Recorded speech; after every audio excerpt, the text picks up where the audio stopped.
അപ്പൊ എങ്ങനെ വന്നാലും ഒരു 3-3.5 മണിക്കൂർ ഉണ്ടാവും എന്ന് പറഞ്ഞ അതിന്റെ അർത്ഥം എന്താ? പരലോകം തുടങ്ങി 3.5 മണിക്കൂർ കൊണ്ട് ഹിസാബും കഴിഞ്ഞ് സിറാത്തും കഴിഞ്ഞ് മീസാനും കഴിഞ്ഞ് ഇവര് സ്വർഗത്തിലെത്തിയിട്ടുണ്ടാവും. 3.5 മണിക്കൂർ കൊണ്ട് കൊതിയാകുന്നുണ്ട് ചെറുപ്പക്കാരാ. അള്ളാഹു ആ ഭാഗത്തിൽ അള്ളാഹു ഉൾപ്പെടുത്തട്ടെ. ളുഹറിന്റെയും അസറിന്റെയും ഇടയിലുള്ള സമയം കൊണ്ട് അവര് സ്വർഗത്തിലെത്തിയിട്ടുണ്ടാവും. രണ്ടാമതൊരു രൂപമുണ്ട്. അതെത്രയാ? അള്ളാഹുവിന്റെ പ്രവാചകൻ പറഞ്ഞു, ഖദറു റകഅത്തൈനി, 2 റകഅത്ത് നിസ്കരിക്കുന്ന സമയം കൊണ്ട്.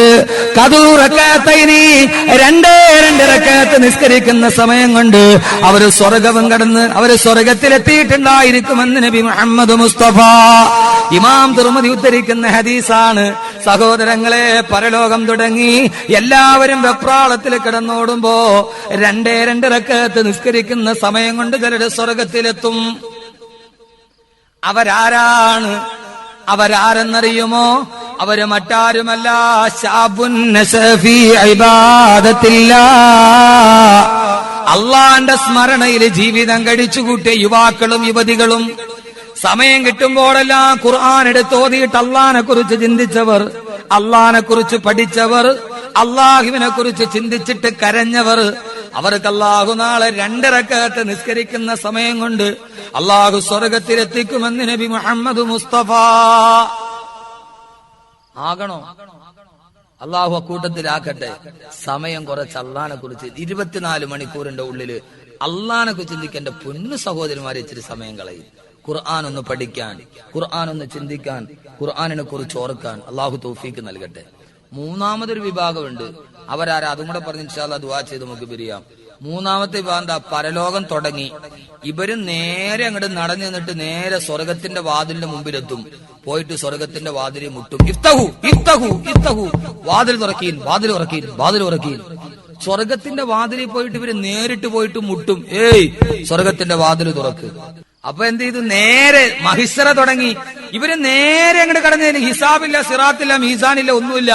നേരെ പോയിട്ട് ഇവര് സ്വർഗത്തിന്റെ വാതിലിൽ പോയി മുട്ടും. ഏയ്, ഇഫ്തഹു ഇഫ്തഹു ഇഫ്തഹു, വാതില് തുറക്കീൻ, വാതില് തുറക്കീൻ. സ്വർഗത്തിന്റെ മലക്കുകൾ അന്തം വിട്ട് നിന്ന് പോകും. പടച്ചോനെ, ഇത് ആരായത്? വാതില് മുട്ടുകേൾക്കണോട്ട് സ്വർഗത്തിനെ കൊണ്ട് കാക്കുന്ന മലക്കുകൾ വന്നിട്ട് വാതില് തുറക്കും. ഇത് കെട്ടുകഥയൊന്നല്ല, ഇമാം തിർമിദി ഉദ്ധരിക്കുന്ന ഹദീസാണ്. വാതില് തുറന്നിട്ട് ഇവർ അത്ഭുതത്തോടെ ചോദിക്കും, അപ്പൊ ഹൂസിബത്തും, നിങ്ങളുടെ ഹിസാബ് കഴിഞ്ഞോ ഇത്ര പെട്ടെന്ന്? എന്തൊരവസ്ഥയായത്! അങ്ങനെയൊക്കെ ചോദിക്കുന്നു എന്ന് കേൾക്കാൻ അവസരം കിട്ടാന്ന് പറഞ്ഞ മലക്കുകൾ ചോദിക്കും, അപ്പൊ ഹൂസിബത്ത്, നിങ്ങളുടെ ഹിസാബ് കഴിഞ്ഞ? വന്നാസു ബിൽ ഹിസാബ്, ജനങ്ങളെല്ലാം വിചാരണ നേരിട്ട് അള്ളാടെ മുമ്പിൽ നിന്ന് മറുപടി പറയല്ലേ. നിങ്ങൾ അവിടെ നിന്നൊക്കെ കണ്ണുവെട്ടിച്ചിട്ട് വന്ന് സ്വർഗത്തിന്റെ വാതിൽ മുട്ടണം. ഇത് മുട്ടി തുറക്കാൻ സമയമായില്ലല്ലോ. എല്ലാരും വിചാരണയൊക്കെ കഴിഞ്ഞ് നന്മയും തിന്മയൊക്കെ നോക്കിയിട്ടല്ലേ സ്വർഗത്തിന്റെ വാതിൽ തുറക്കണത്. ഇതിന്റെ ഇടയ്ക്കടെ പാഞ്ഞു വന്നിട്ട് നിങ്ങൾ വാതിൽ തുറക്കണ. അപ്പൊ ഹൂസിബത്ത്, നിങ്ങളുടെ ഹിസാബ് കഴിഞ്ഞോ? ആ കുതിയൽ അമ്രു, ഇത്ര പെട്ടെന്ന കാര്യം കഴിഞ്ഞ? ഓ, എന്താ ഹദീസ്! ആ സമയത്ത് അല്ലാഹുവിന്റെ പ്രവാചകൻ പറഞ്ഞു, വുജൂഹുഹും കൽ ഖമരി ഫീ ലൈലത്തുൽ ബദർ, അവരുടെ മുഖം കണ്ടാൽ 14 രാവിലെ പൂർണ്ണചന്ദ്രനെ പോലെ പ്രകാശിക്കുന്നത് കാണാം. മലക്കുകളെ ചോദിക്കും, അപ്പൊ ഹൂസിബത്തും, നിങ്ങളുടെ ഹിസാബ് കഴിഞ്ഞോ? വന്നാസു ബിൽ ഹിസാബ്, ജനങ്ങളെല്ലാം ഹിസാബിലാണല്ലോ, അവരെല്ലാം ഹിസാബിന് വേണ്ടി നിരനിരയായി നിൽക്കുകയാണല്ലോ. ആ സമയത്ത് അവര് ചോദിക്കും, നിങ്ങൾ എന്താ ചോദിക്കുന്നത്? ഹിസാബ് കഴിഞ്ഞോന്നോ? എന്ത് കാര്യത്തിന് വേണ്ടിയാണ് ഞങ്ങളോട് വിചാരണ ചോദിക്കേണ്ടത്? ഞങ്ങളുടെ ജീവിതത്തിന് എന്ത് പറയാനാണ് വിചാരണ കൊടുക്കാൻ? ഞങ്ങൾക്കൊന്നുമില്ല, ഞങ്ങൾ അല്ലാഹുക്കല്ലാതെ വേണ്ടൊന്നും ചെയ്തിട്ടില്ല. ആ സമയത്ത് സ്വർഗത്തിന്റെ മലക്കുകൾ ചോദിക്കും, നിങ്ങൾ ആരാന്ന് ചോദിക്കുമ്പോ അവര് പറയും, ഞങ്ങൾ ആരാന്നറിയുമോ? അസിയാഫുനാ ഫൗക അവാതിഖിനാ ഖൽഫ റസൂലില്ലാഹ്, അല്ലാഹുവിന്റെ പ്രവാചകന്റെ പുറകെ മുതുകില് വാളും തൂക്കി നടന്ന മുഹാജിരീങ്ങളായ സഹാബത്താണ് ഞങ്ങൾ. ഞങ്ങള് മുഹാജിരീങ്ങളാണ്, ഞങ്ങള് മുഹാജിരീങ്ങളാണ്. എന്റെ സഹോദരങ്ങളെ, അള്ളാഹ്ക്ക് വേണ്ടി നാട് വിട്ട, അള്ളാഹ്ക്ക് വേണ്ടി വീട് വിട്ട, അവന് വേണ്ടി ദുനിയാവിനെ ഉപേക്ഷിച്ച, അള്ളാന്റെ പൊരുത്തത്തിന് വേണ്ടി സമയം മാറ്റിവെച്ച, നാളെ സ്വർഗത്തിന്റെ വാതിലിൽ പോയി മുട്ടാം. ആ സ്വർഗത്തിന്റെ വാതിൽ നിനക്ക് വേണ്ടി തുറക്കപ്പെടും. വസീകല്ലദീന തഖൗ റബ്ബഹും ഇലൽ ജന്നതി സുമറാ, ഹത്താ ഇദാ ജാഊഹാ ഫുതിഹത് അബ്വാബുഹാ. ആ സ്വർഗത്തിന്റെ വാതിൽ തുറക്കുമ്പോ അവിടെ നിന്റെ കൈപിടിച്ച് സ്വർഗത്തിലേക്ക് നടത്തിക്കൊണ്ടുപോകാൻ സ്വർഗഹൂറാനികൾ ഉണ്ടാകും. അവര് നിന്റെ കൈപിടിച്ചിട്ട് പറയും ഉദ്ഖുലൂഹാ ബിസലാമിൻ ആമിനീൻ. സന്തോഷത്തോടെ ഈ സ്വർഗത്തിലേക്ക് നിങ്ങൾ കടന്നുപോയിക്കൊള്ളുക. അള്ളാഹു ഇത് കേൾക്കാനും അതിലൂടെ കൈപിടിച്ചു പോകാനും അള്ളാഹു തൗഫീക്ക് നൽകട്ടെ. ആ പരലോകത്തിന്റെ 50,000 വർഷം അള്ളാഹു കുറച്ചു കൊടുക്കുമ്പോൾ അള്ളാഹു ഈ സാധുക്കളെ കൂട്ടത്തിൽ പെടുത്തി അള്ളാഹു അനുഗ്രഹിക്കട്ടെ. അതിനുവേണ്ടി നിങ്ങൾക്കൊരല്പസമയം അള്ളാഹുവിന്റെ ചിന്തയിലായി കഴിഞ്ഞുകൂടെ? 50,000 വർഷം നമുക്ക് ലഘൂകരിച്ചു കിട്ടും. എന്റെ പൊന്നു സഹോദരങ്ങളെ, നിങ്ങളുടെ സഹോദരൻ എന്ന രീതിയിൽ ഞാൻ പറയുക, ഈ പെപ്രാളവും കോമാളിത്തരവും ഒക്കെ ഒന്നും നിർത്തീൻ. എന്റെ പൊന്നുമോനെ, ഈ ലോകത്ത് വലിയ അഹങ്കാരത്തോടെ ജീവിച്ചവരൊക്കെ എവിടെ പോയി? ഈ നെഞ്ചും വിരിച്ച് നടന്നവനൊക്കെ എവിടെ പോയി? മൂസാ നബിയോട് ഫിർഔൻ ചോദിച്ചേ, മൂസ നിന്റെ അള്ളാ ആരാ? ആരാ മൂസ നിന്റെ അള്ളാ ആരാ ചോദിച്ചത്? സിംഹാസനത്തിൽ ചാരി എന്നിട്ട് ഫിർഔൻ. മൂസാ നബി പറഞ്ഞു, അല്ലദീ യുനസ്സിലുൽ ഗൈസ, ആകാശത്ത് നിന്നും മഴ വർഷിപ്പിക്കുന്നവനായ എന്റെ അള്ളാ. ഇത് കേട്ട ഫിർഔൻ പൊട്ടിച്ചിരിച്ചിട്ട് പറഞ്ഞു, ആഹാ മൂസ, എന്നാലും നിന്റെ അള്ളാഹ്ക്ക് മേലെ ഞാനാ. കാരണം എന്താ? മഴ പെയ്യിക്കണമെങ്കിൽ ഭൂമി വേണ്ടേ? ഭൂമി ആരുടേതാ? ഖുർആനല്ലേ. മൂസാ നബി വെച്ച് നിന്റെ അള്ളാഹ് ആരാ? മൂസാ നബി അല്ലദീ യുനസ്സിലുൽ ഗൈസ, ആകാശത്ത് നിന്ന് മഴ വർഷിപ്പിക്കുന്നവൻ. ഇന്നും ചില ഫിറൗമാരുടെ മുമ്പിൽ പോയിട്ട് അള്ളാഹിനെ കുറിച്ച് പറഞ്ഞാൽ ആ ഫിറൗമാർക്ക് മനസ്സിലാവില്ല. ഫിറൗന്റെ വംശം ചത്തുപോയിട്ടൊന്നുമില്ല. ഇപ്പോഴും ആധുനിക ഫറവമാർ ഇപ്പോഴും ജീവിച്ചിരിപ്പുണ്ട്. അള്ളാഹ് എവിടെ? അള്ളാഹ് ഇല്ല. ഞാൻ പള്ളിയിൽ കയറൂല. ഞാൻ മരിച്ചാ നീ കാരണം നിന്നെ ആരെങ്കിലും പൊക്കി എടുത്തുകൊണ്ട് വരും. അത് വേറെ കാര്യം, കുഴിച്ചിടാൻ. കാരണം നീ റൂഹ് പോയാൽ പിന്നെ നീ നാരണ സാധനമാണ്. നിന്നെ പട്ടിക്ക് പോലും വേണ്ടാത്ത സാധനമാണ്. പിന്നെ എന്ത് കണ്ടിട്ടാ മോനെ അഹങ്കരിക്കുന്നത്? മോനെ, ഒരു പോത്ത് ചത്തുപോയാല് അതിന്റെ മാംസത്തെ ആളുകൾ തിന്നും. ഇനി അത് അഴുകിപ്പോയെന്ന് വിചാരിക്കുക, അതിന്റെ തൊലിയെടുത്ത് വിറ്റാൽ പോലും 500 റുപ്യ കിട്ടൂലേ? എന്റെ പൊന്നു മോനെ, നീ മരിച്ചാൽ നിന്റെ മാംസവും മനുഷ്യന് വേണ്ട, നിന്റെ തൊലിയും ആർക്ക് വേണ്ട. പിന്നെ നീ ആരാ? ഈ എന്ത് കണ്ടിട്ടാ ഈ കിടന്നിട്ട് ഈ ചാടണത്? പോത്ത് മരിച്ചാ പോത്തിന്റെ തൊലി കണ്ടെങ്കിലും മനുഷ്യന് ഉപയോഗമുണ്ട്. ഈ റൂഹങ്ങ് പോയി കഴിഞ്ഞാൽ പിന്നെ നിന്നെ കൊണ്ട് ഒരു ഉപയോഗവും ഇല്ല. 6 അടി മണ്ണിൽ പോയി കിടക്കാനുള്ളതാണ്. പിന്നെ എന്ത് കണ്ടിട്ടാ ഈ ചാടിയവരൊക്കെ എവിടെ? മൂസാ നബി ആകാശത്ത് നിന്ന് മഴ വർഷിപ്പിക്കുന്നവനാണ് അള്ളാന്ന് പറഞ്ഞപ്പോ ഫിറൗൻ പൊട്ടി. എന്നാലും മൂസ നിന്റെ അള്ളാടെ മേലെ ഞാനാ. കാരണം എന്താ? മഴ ഉണ്ടാകണമെങ്കിൽ എന്ത് വേണം? ഭൂമി വേണ്ടേ? ഇത് ചുമ്മാ കേട്ടിട്ടിരുന്നാ പോരാ, ഇതൊരു ശാസ്ത്രീയ സത്യമാണ്. ഖുർആൻ ഇങ്ങനെയൊക്കെ ഒന്ന് പഠിക്കണം. ഭൂമിന്ന് നീരാവി പൊന്തി മേഘത്തിന്റെ മുകളിൽ പോയിട്ട് അവിടെ നിന്നല്ലേ ആകാശത്ത് നിന്ന് വെള്ളം താഴോട്ട് വരണത്. അപ്പൊ ഭൂമിയിൽ നിന്ന് കടലിൽ നിന്ന് നീരാവി പോയില്ലെങ്കിൽ പിന്നെ മഴ ഉണ്ടാകുമോ? അപ്പൊ ഭൂമി ആരുടേതാ? അനല്ലദീ മുൽക്കു മിസ്ര. ഈ മിസ്ര എന്റെയാ. ഈ നൈൽ നദി പോലും ഞാൻ പോട്ടെ എന്ന് വിചാരിച്ചോണ്ട് ഒഴുകണ. ഞാൻ ഒഴുകണ്ടെന്ന് പറഞ്ഞാൽ അത് ഒഴുകൂല. ആര് പറഞ്ഞാ ഇത്? നിങ്ങൾ വിചാരിക്കുന്നുണ്ടോ ഈ മനുഷ്യന് ഭ്രാന്തായിരുന്നു?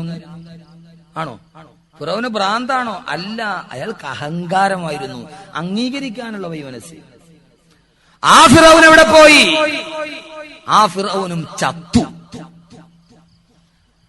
അഹങ്കാരത്തോടെ പറഞ്ഞ ആ ഫിറൗനും ചത്തു.